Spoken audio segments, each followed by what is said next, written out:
Jennifer. I'm really into wellness and beauty, and today I want to share my favorite moisturizers as somebody who has combination skin type. So I'll start with the Pacifica Vegan Moisturizer. I really love this moisturizer since it's made for sensitive skin. This moisturizer retails for $18, which I love. And this moisturizer, the ingredients that I really love from this moisturizer is ceramide, amino acids, and niacinamides.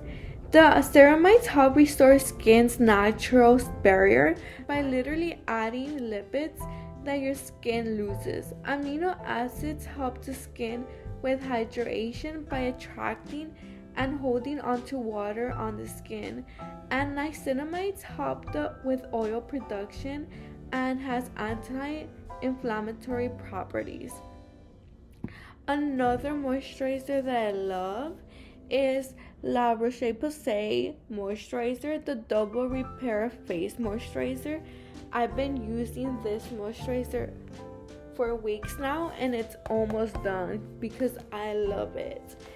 And this container is $25, which is a little bit pricier than the other moisturizers I speak on this video. And I love this moisturizer since it has ceramides and niacinamides as well as the Pacifica moisturizer, but it also has glycerin.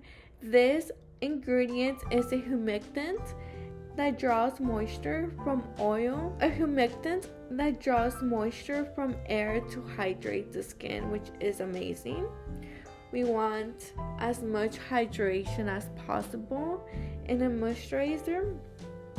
This moisturizer is a little bit thicker, which is amazing for the winter time. The last moisturizer I'm gonna speak on is the Vanicream Daily Facial Moisturizer. This moisturizer retails for $13.99, which is not bad. And this moisturizer has ceramides, glycerin, and squalene. It's a moisturizing oil to lubricate the skin. However, this moisturizer is not amazing for oily skin since it's an oil-based moisturizer with the squalene since it's an oil. So these are my 3 top favorite moisturizers that I've used. I love trying new moisturizers all the time.